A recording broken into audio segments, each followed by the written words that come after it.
In recent news, 50 Cent confirmed he executive produced Sean Combs' The Reckoning. Almost immediately, talk began of a sequel. After the documentary aired, more people came forward, more footage surfaced. That's when I was brought in to help quietly review material that hadn't been included. One tape stood out. It involved Jay-Z and Beyonce, recorded years earlier, before either of them were seen the way they are now. What you're about to hear isn't a report or an accusation. It's my account of what I saw while reviewing that footage, and why, once I did, I couldn't stop questioning how certain people became untouchable, and what it may have cost.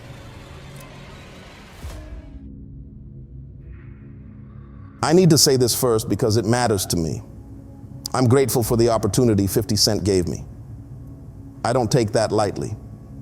I didn't grow up expecting to be anywhere near projects like this, and I understood the trust involved the moment I was asked to help. I told myself I would stay quiet, do the work, and move on like I always do. But there's a point where silence stops feeling professional and starts feeling dishonest. I've reached that point. I can't sit on what I saw anymore, especially knowing how many people are now asking questions without realizing how close some of the answers already are. The way I got involved wasn't dramatic. It never is. It started with a call I almost didn't answer. Unknown number, New York area code. The person on the other end didn't explain much. They said they'd seen my previous work, that someone had passed my name along, and that there might be an opportunity to assist on a review project connected to material that hadn't been made public. No details, just that it would require discretion, flexibility, and a signed NDA before anything else was discussed. They asked if I could come down to the office the following week. When I arrived, the first thing I noticed was how quiet everything felt. Not empty, just controlled. There were no posters on the walls, no branding, nothing that suggested what kind of project this was tied to. The receptionist didn't ask my name. She already had it. I was handed paperwork immediately. Standard language, confidentiality, no recording devices, no discussion outside approved channels. I signed where they pointed and followed someone down a hallway that felt longer than it needed to be. The room itself was smaller than I expected. 2 desks pushed together, 2 monitors mounted side by side, a table covered in neatly stacked folders, each labeled with dates, initials, or short descriptions that didn't mean anything to me yet. On one end of the table sat a small case with several external drives. On the other, a box of old tapes. Actual tapes, some with handwritten labels, some without any markings at all. Nothing about the setup felt rushed. Everything had been placed deliberately. I was told calmly that the goal was simple: review incoming material, organize it, flag anything that didn't align with what had already been released.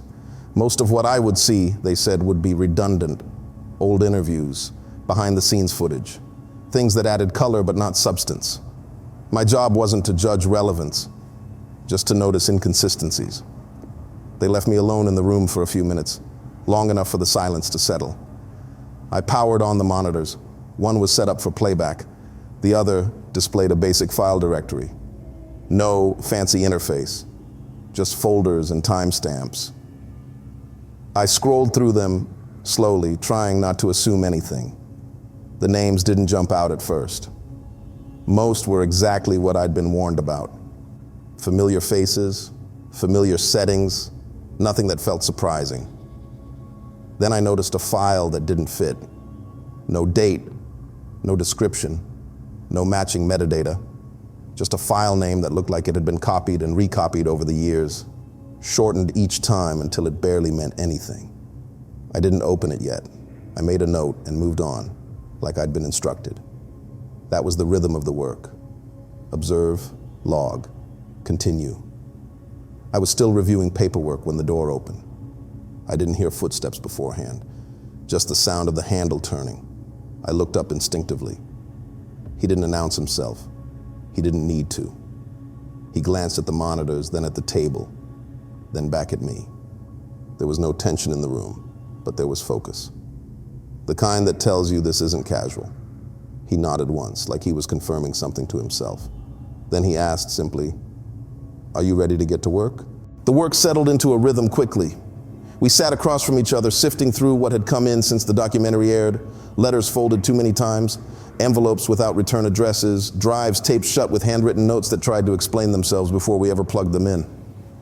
Some people wrote pages, others sent nothing at all. A surprising amount of material arrived with no context, as if the sender assumed whoever opened it would already understand why it mattered. Most of it didn't. That was the rule I learned early on. For every one thing worth slowing down for, there were dozens that weren't. You log, you label, you move on. The point wasn't discovery, it was organization. At one point, while stacking a pile of handwritten notes into a folder, I asked the question I'd been holding since the door closed behind us. "Why are you doing this?" I said. He didn't look up right away. He kept reading, turned a page, then set the papers aside as if they'd reached a natural end. "I don't like how some people rewrite things," he said. Not angry, not loud, just matter of fact. They move on like nothing ever happened, like nobody was watching. That was it. No speech, no explanation. He reached for the next item and the moment passed. A few minutes later, I noticed the package. It wasn't hidden. That was the strange part. It sat in the same stack as everything else, logged and signed for, wrapped in plain black material with a single strip of clear tape holding it closed. No padding, no branding, the kind of thing you could mistake for equipment if you weren't paying attention. I picked it up and felt the weight immediately. Not heavy, but specific, old media weight, the kind you don't see much anymore. There was a label, handwritten, uneven ink, one line across the center, slightly off balance, as if the person who wrote it hadn't taken time to straighten the tape before committing to the words, "Project I, do not duplicate." I didn't say anything. I didn't need to. He saw it the same moment I did. Inside the package was a single VHS tape. No date, no names, no studio markings, just black plastic worn along the edges in a way that suggested it had been handled carefully, then stored, then handled again years later. Someone had gone out of their way to keep it usable, to keep it alive. That mattered. VHS meant this wasn't accidental. It meant this footage predated convenience, predated backups, predated the assumption that everything would exist forever. This was something someone chose to preserve through multiple changes in technology. He held the tape for a second longer than necessary, turning it over once in his hands, checking for anything we might have missed. "If it's fake," he said, setting it down, "we'll know." "And if it's not?" I asked. He didn't answer that directly. "We'll know that too." There was no discussion about whether to watch it. That decision had already been made the moment it arrived. The room shifted into a different mode. Small, automatic adjustments that told me this wasn't the first time something like this had surfaced. The blinds were lowered without comment. Phones went face down. The playback equipment was adjusted for analog input. Routine, familiar. I slotted the tape into the deck and waited for the mechanical resistance as it caught. The click was louder than it should have been in the quiet room. I pressed play. Static filled the screen, not the violent kind.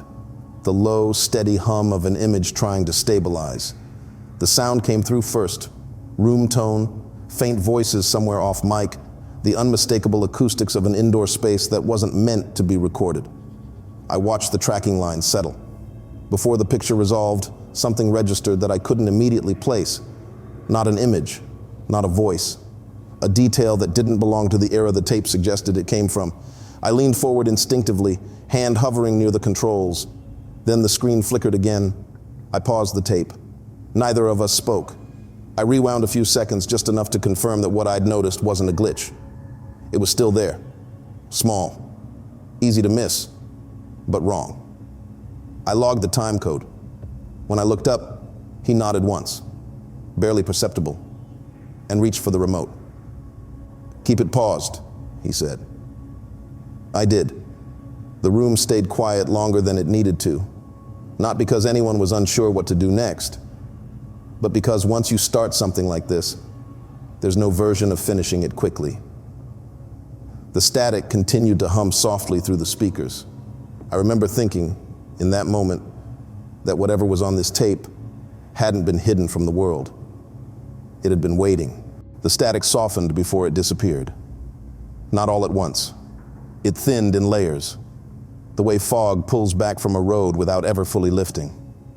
Horizontal lines drifted, then settled. The sound came first. Room tone. The low murmur of an indoor space not meant for microphones, a chair leg scraping gently against the floor. It didn't feel hidden. It felt placed. The camera angle was wrong for surveillance. Too steady. Too intentional. Set on a surface at chest height, angled slightly down, as if whoever positioned it wanted the room, not the people. The image finally locked and held. It was a private interior. No logos, no stage lights, no studio markers. A neutral room with soft, indirect lighting and furniture that suggested function over comfort. The kind of place used briefly, then forgotten.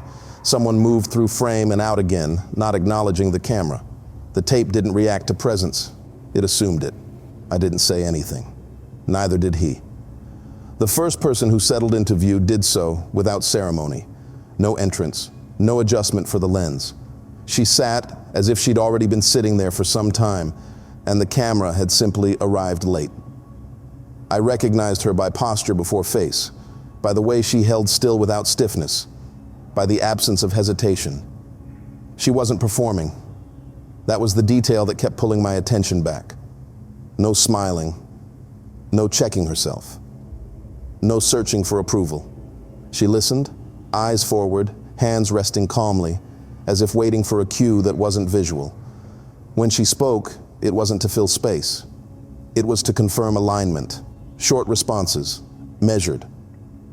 She sounded practiced without sounding rehearsed. I didn't think about age, not directly. I thought about preparation. There's a difference you learn to notice when you review enough material. Some people are talented early, others are prepared early. The second group moves differently. They don't rush. They don't test boundaries out loud. They assume the boundary exists and step precisely where they're meant to. She looked like someone who had already decided something and was waiting for the world to catch up. A figure entered frame from the side, already mid-conversation, and the space reorganized around him. Not physically, no one stood or moved, but the rhythm changed. The tone shifted. He didn't look at the camera either. He spoke as if the room was sealed. He talked about timing, about how things are received versus how they are intended, about how perception hardens if you don't guide it early. The words weren't dramatic, they were practical. Logistics disguised as conversation. No affection, no tension. This wasn't personal footage. It was transitional. I felt the context tilt. This wasn't a moment being captured. It was a moment being processed. He referenced phases without explaining them.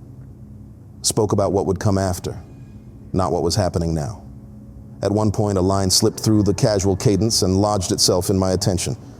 Once this phase is complete, it wasn't emphasized. No one reacted to it. That's what made it stand out. He said it the way people say things they expect everyone else in the room to understand already. I rewound a few seconds and played it again. Same tone, same ease, no clarification. I logged the time code. Something else bothered me then, though I couldn't name it immediately. A detail in the background, small, peripheral. Not a face or an object, but a reference, a phrasing. Something that didn't sit where it belonged. It wasn't wrong enough to stop the tape, but it didn't align with when this was supposed to have been recorded. I leaned closer to the screen, scanning edges, listening for context. The tape didn't offer any. It didn't need to. The inconsistency was quiet, and that made it harder to dismiss. He watched without interrupting. When the camera cut, naturally, like someone reaching over to reposition it, he didn't reach for the remote. He let the next segment play. Another angle of the same room, same people, same tone, continuity without explanation. "Don't skip," he said finally. not a command, a preference. So I didn't. As the footage continued, what unsettled me wasn't what was said. It was how little needed to be said. Decisions appeared to have already been made elsewhere. This was calibration, fine-tuning. The last adjustments before something moved forward. She spoke once more, briefly, and when she did, the room responded. Not verbally, subtly. The cadence shifted to accommodate her input. No one corrected her. No one redirected. The conversation absorbed what she offered and continued. I paused again, then released it. The tape ran. I became aware of my own breathing, of the faint hum from the speakers. The image was stable now. Too stable. The kind of clarity that comes after something has been handled many times and still kept intact. Nothing about the tape felt sensational. Nothing about it felt forbidden. That was the problem. It felt like a document, a checkpoint, a piece of a process that didn't require secrecy because it relied on assumption. I didn't ask to stop it. He didn't suggest it. When I finally leaned back, it wasn't because of what I'd seen. It was because of what I understood I was watching. Not a secret being kept, a transition being finalized. And as the tape continued to play, I realized something else. Something that didn't sit comfortably, no matter how I framed it. Nothing about this footage felt like it had been hidden. It felt like it had been preserved, waiting for the right moment to be understood. By the time we kept the tape running, I wasn't watching for moments anymore. I was watching for outcomes. That sounds like hindsight, but it wasn't.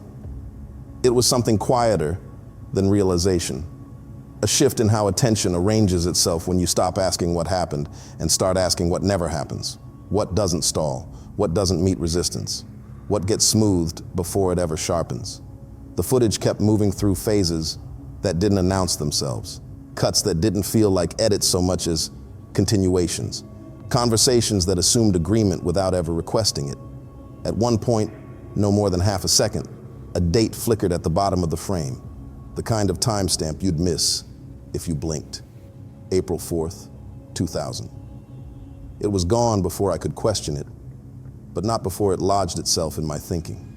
The tape explained very little on its own, but it reframed a lot of things I already knew.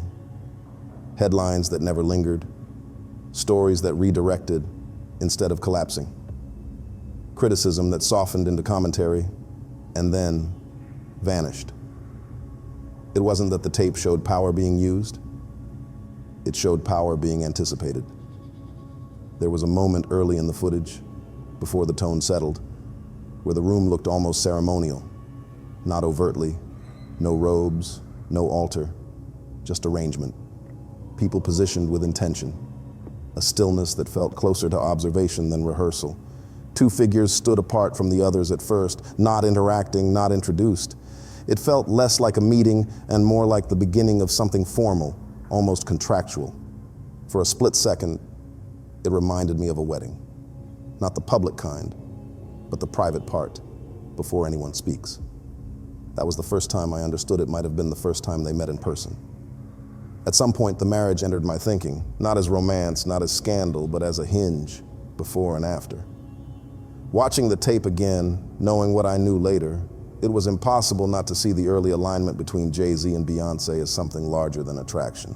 It looked deliberate, not affectionate, structured. I'd watched enough timelines to notice how scrutiny behaves when credibility is introduced. It doesn't disappear, it recalibrates, access widens, tone changes, doubt takes longer to form. Nothing dramatic happens on the day it shifts. That's what makes it work. I remembered how coverage began to describe him differently. Not suddenly, but consistently. Language changed, context expanded. He was no longer just what he did.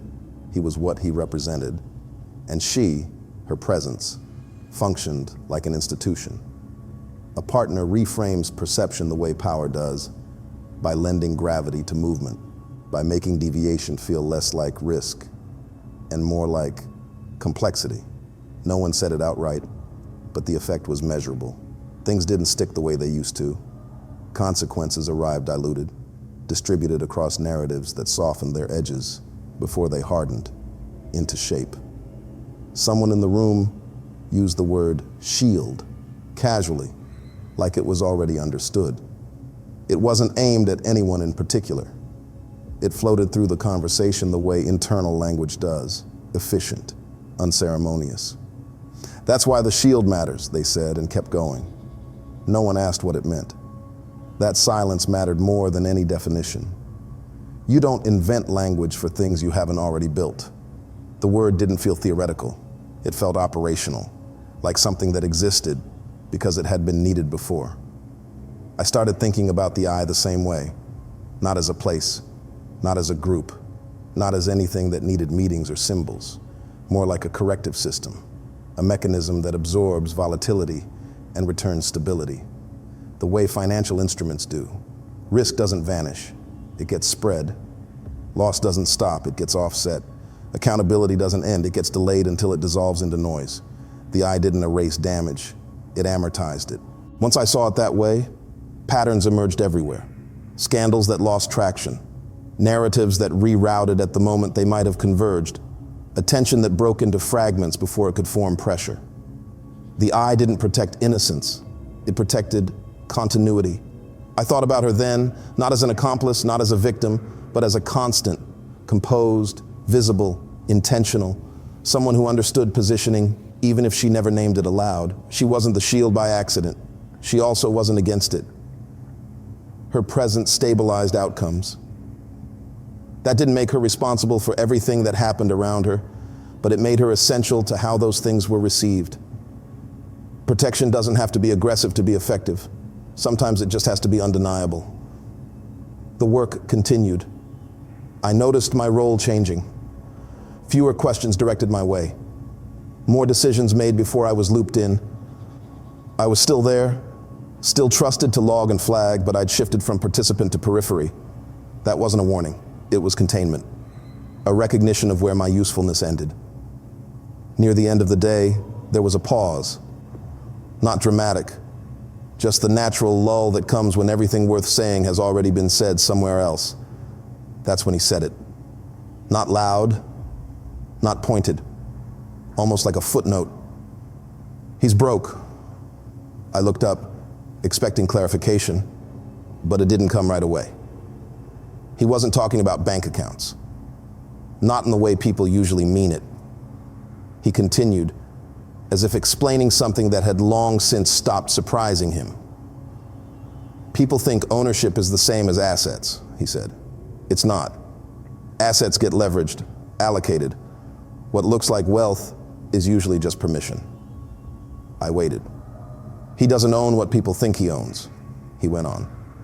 Everything visible has terms attached. Everything earns because it has to. There was no satisfaction in his voice, no judgment, just familiarity. And they always collect.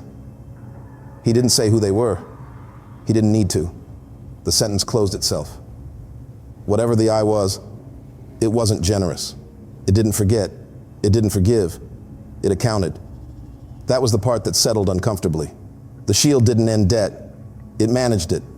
Protection didn't make anyone free. It made sure payments never stopped.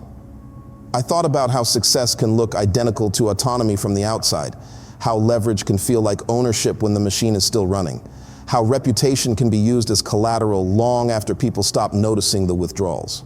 When we packed up for the night, nothing felt resolved.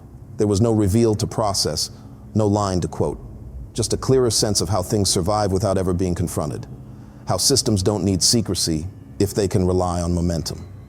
As I left the room, I realized something I hadn't allowed myself to consider earlier. The shield doesn't stop damage. It decides who has to carry it. And once you see that, it's hard to look at success the same way again. The tape clicked to a stop and the room stayed quiet. Not the tense kind of quiet, just the kind that settles in after something finishes and doesn't ask for applause. I leaned back without realizing I'd been leaning forward. My shoulders felt tight, like I'd been holding a posture too long. I can't believe what I just saw, I said finally. It came out flat, not shocked, changed. He didn't respond right away. He watched the dark screen for a second longer than necessary, then looked at me. What do you think that video meant? It wasn't a challenge. It wasn't a test. It felt like an invitation to say the thing that had been forming since the first frame stabilized. I took a breath. I think he believed he was trading something, I said. Not in a metaphorical way, in a real one. He thought he was giving something up to get fame, power, protection, but the trade wasn't what he thought. I searched for the right words and found that none of them softened what came next. I don't think he ever got anything, I said. Not really. The money, the status, the reach, those weren't possessions. They were permissions, temporary, conditional. He didn't interrupt. I think whatever this I is, whatever people call it, it doesn't reward, I continued. It leases. It keeps you visible. It keeps you useful. And in return, it takes the one thing you don't notice leaving until it's gone. What's that? He asked. Exit, I said. The ability to walk away. I realized then that what unsettled me wasn't the idea of a demonic entity. It was the logic of it. A system that feeds on obligation doesn't need rituals.